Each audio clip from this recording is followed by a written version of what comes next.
हा, बोला बाबा. बेटा कुठे आहेस?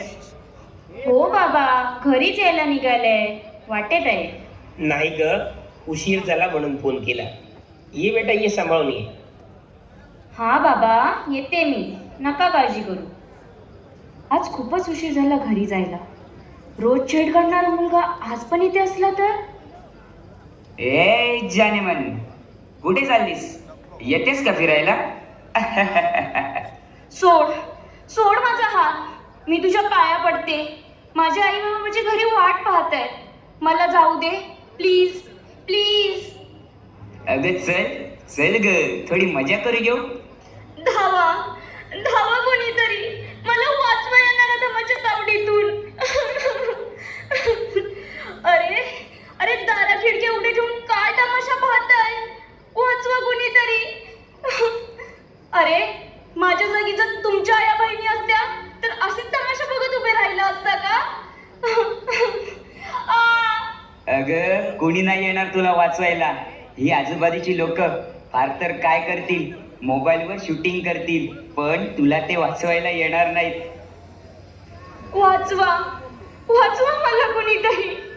हे देवा, हे दयेच्या सागरा, तू तरी धाव घे माझं रक्षण करायला. तू तरी धाव घे, तू तरी धाव घे, तू तरी धाव घे. यदा यदा हि धर्मस्य ग्लानिर्भवति भारत अभ्युत्थानम् अधर्मस्य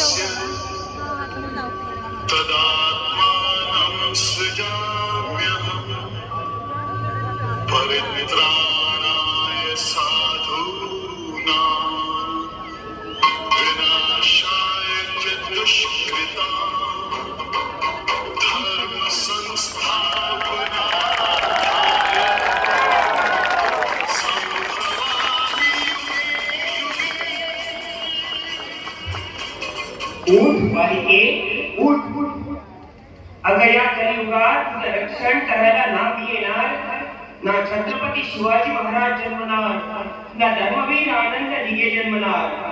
या कलियुगात तुझ्या अब्रूचं रक्षण तुलाच करावं लागेल. या नेत्यांच्या ओझ्याखाली जमलेली ही तपास यंत्रणा, न्याय व्यवस्थेकडून होणारी दिरंगाई, यामध्ये तुझ्यासारख्या पीडितांना न्याय मिळेल असं वाटत नाही. आणि हा समाज दार खिडक्या उघडी टाकून तुझ्या अब्रूची नक्तर वेशीवरती टाकताना पाहिल. मोबाईलवर शूटिंग करेल, पण हे भेकड लोक तुझ्या मदतीला धावणार नाही. उठ बालिके, उठ. स्वरक्षणासाठी घे दुर्गेचा अवतार, घे हातात शस्त्र, ओरडणारी आणि खऱ्या मुसलमानांचा नाश.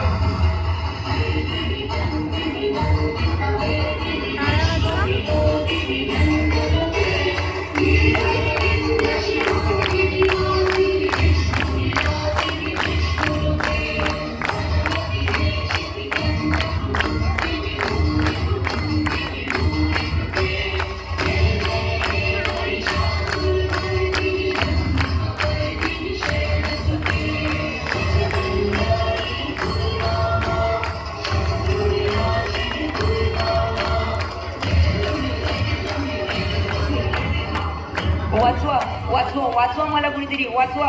अरे शूटिंग कसली करत बसलाय, वाचवा वाचवा.